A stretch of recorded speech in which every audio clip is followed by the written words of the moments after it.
Simon C. Ramo (May 7, 1913 to June 27, 2016) was an American engineer, businessman, and author. He led development of microwave and missile technology and is sometimes known as the father of the Intercontinental Ballistic Missile (ICBM). He also developed General Electric's electron microscope. He played prominent roles in the formation of two Fortune 500 companies, Ramo Wooldridge (TRW after 1958) and Bunker Ramo, now part of Honeywell. Early years. Ramo was born in Salt Lake City, Utah, the son of Clara Trestman and Benjamin Ramo.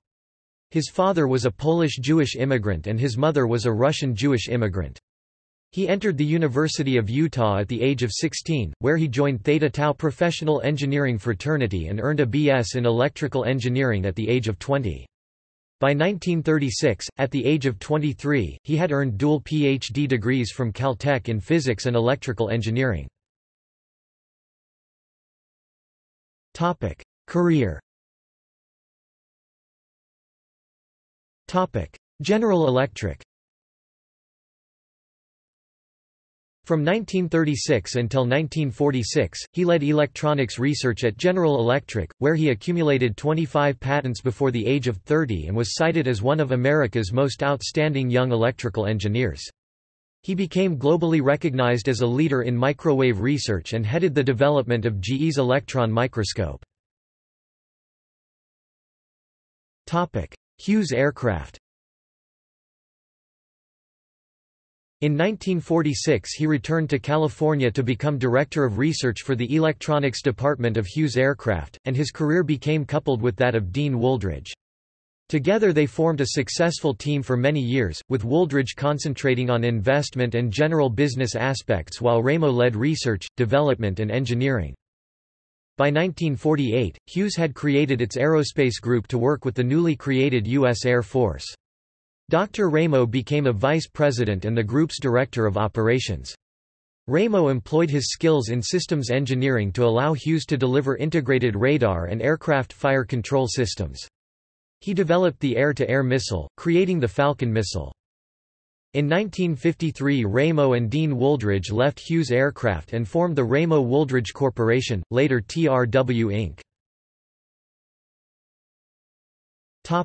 Ramo Wooldridge Corporation (TRW Inc.). By 1953 Ramo and the Air Force had become increasingly frustrated with management problems at Hughes. Ramo and Wooldridge were particularly concerned when Howard Hughes avoided their attempts to discuss the problem. In September they jointly resigned, and within a week they formed the Ramo Wooldridge Corporation on September 16, 1953. In October 1953 an Assistant Secretary of Defense, Trevor Gardner, created a committee to consider the future of guided missiles. This Strategic Missile Evaluation Committee was headed by John von Neumann and included both Ramo and Wooldridge. In 4 months, the committee produced their report and recommended that a crash program was needed to develop intercontinental ballistic missiles, and that such a program might enable the United States to overtake Russian developments by 1959 or 1960. The Ramo Wooldridge Corp. Became the lead contractor for the resulting Air Force program. With Dr. Ramo as the driving scientific and engineering officer, they succeeded. In 1958, an Atlas rocket delivered a payload 5,000 miles downrange. The Atlas would go on to serve as the launch vehicle for NASA's Project Mercury orbital flights, starting with John Glenn in Friendship 7. USAF General Bernard Schriever, head of the ICBM program, described Ramo as the architect of the Thor, Atlas, and Titan rockets. According to a July 30, 2002 article, Ramo's comments are legendary for capsulizing complex ideas into off-the-cuff witticisms. During a series of key experiments of ballistic missiles in the 1950s at Cape Canaveral, Florida, at which Ramo and Air Force General Bernard Schriever were observers, test rockets kept blowing up on their launch pads. When one missile rose about 6 inches before toppling over and exploding, Ramo reportedly beamed and said, "Well, Benny, now that we know the thing can fly, all we have to do is improve its range a bit." Ramo Wooldridge merged with Thomson Products to become TRW Inc., and Simon Ramo became vice chairman. In 1964, TRW and Martin Marietta formed the jointly owned Bunker Ramo Corporation with Ramo as president, which expanded into the computer and communications technology fields. In January 2008, he joined the faculty of the University of Southern California's Viterbi School of Engineering as a presidential chair and professor of electrical engineering. Ramo is also a founding member of the National Academy of Engineering. Topic: awards, appointments and fellowships. During his long and successful career, Ramo has received numerous awards and fellowships. He has been honored by the American Philosophical Society, the Institute of Electrical and Electronics Engineers (IEEE), the American Physical Society, and the American Academy of Arts and Sciences. Ramo has served as an advisor to the United States government on science and technology. He has been a member of the National Science Board, the White House Council on Energy R&D, the Advisory Council to the Secretary of Commerce, the Advisory Council to the Secretary of State for Science and Foreign Affairs, and of many special advisory committees to the Defense Department and NASA. President Gerald Ford appointed Ramo as co-chairman of a committee of distinguished scientists and engineers, requesting Ramo to list the science and technology issues most deserving of attention by the White House and to recommend actions. Following this, Ramo was appointed by President Ford to be chairman of the President's Advisory Committee on Science and Technology, a position created by Congress to advise on how to ensure that science and technology matters receive proper attention at the White House. In 1980, then-President-elect Ronald Reagan asked Ramo to assemble a transition task force to advise on executive branch appointments where science and technology background was desirable. President Reagan subsequently invited Ramo to be a science advisor to the President of the Republic of China. In that assignment, Ramo aided greatly Taiwan's development of a strong high-technology industry. On February 23, 1983, Ramo was presented with the Presidential Medal of Freedom by President Reagan. In 1982, the IEEE Board of Directors initiated the IEEE Simon Ramo Medal for Exceptional Achievement in Systems Engineering and Systems Science. In 1988, Theta Tau Professional Engineering Fraternity inducted Simon Ramo, Lambda Utah 33, into its Alumni Hall of Fame.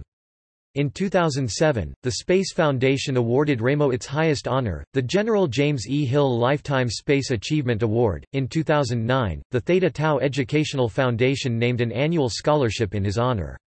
Additional awards: Founders Medal, Institute of Electrical and Electronics Engineers John Fritz Medal, American Association of Engineering Societies Medal of Honor, Electronic Industries Association Kagan Medal, Columbia University Henry Heald Award, Illinois Institute of Technology Annual Award, Harvard Business School American Academy of Achievement Award Distinguished Service Medal, Armed Forces Communication and Electronics Association Delmer S. Farney Medal Esculapian Award, UCLA School of Medicine Durand Medal, Institute of Aeronautics and Astronautics Space and Missile Pioneer Award, U.S. Air Force Pioneer Award, International Council on Systems Engineering Howard Hughes Memorial Award Distinguished Alumnus Award, University of Utah National Trophy for Lifetime Achievement, Smithsonian Institution NASA Distinguished Public Service Medal University of Southern California Presidential Medallion Space Foundation General James E. Hill Lifetime Space Achievement Award Junior Achievement U.S. Business Hall of Fame inductee. Ramo has received numerous patents including one at age 100 concerning the use of technology in education, making him the oldest American to be awarded a U.S. patent. Topic: publications. Ramo has authored dozens of books on topics ranging from science textbooks, corporate and technology management, society's relation to technology, economy, and how to play tennis. A Selection, Fields and Waves in Modern Radio by Simon Ramo and John R. Winery 1944, Introduction to Microwaves 1945, Peacetime Uses of Space 1959, 1977, Fields and Waves in Communication Electronics 1965, Extraordinary Tennis for the Ordinary Player 1970, The Islands of E, Kano and Mai 1973, America's Technology Slip 1980, The Management of Innovative Technological Corporations 1980, What's Wrong with Our Technological Society, and How to Fix It 1983, Tennis by Machiavelli 1984, The Business of Science, Winning and Losing in the High-Tech Age 1988, Meetings, and More Meetings, Getting Things Done When People Are Involved 2005, Strategic Business Forecasting, A Structured Approach to Shaping the Future of Your Business by Dr. Simon Ramo and Dr. Ronald Sugar 2009, Tales from the Top, How CEOs Act and React 2011, To Wit, A Sense of Humor, A Mandatory Tool of Management 2011, Let Robots Do the Dying 2011, Guided Missile Engineering, University of California Engineering Extension Series by Alan E. Puckett and Simon Ramo 2013, about Simon Ramo. Stephen B. Johnson, The Secret of Apollo, Systems Management in American and European Space Programs 2002, The Johns Hopkins University Press ISBN 0-8018-6898-X. Davis Dyer, T.R.W., Pioneering Technology and Innovation Since 1900-1998, Harvard Business School Press ISBN 0-87584-606-8. G. Harry Stein, ICBM 1991, Orion Books ISBN 0-517-56768-7. Ernest Schwiebert, History of the U.S. Air Force Ballistic Missiles 1965, Praeger Publishers. Personal life. Ramo was married to Virginia née Smith from 1937 until her death in 2009. They have 2 sons, James Bryan and Alan Martin, 4 grandchildren and 3 great-grandchildren. Ramo died on June 27, 2016 at the age of 103. References. External links. Biographic sketch at IEEE website. List of founding members of National Academy of Engineering. Biographical sketch by the International Council on Systems Engineering. Remarks at the presentation ceremony for the Presidential Medal of Freedom. Interview with Simon Ramo recorded in 1989.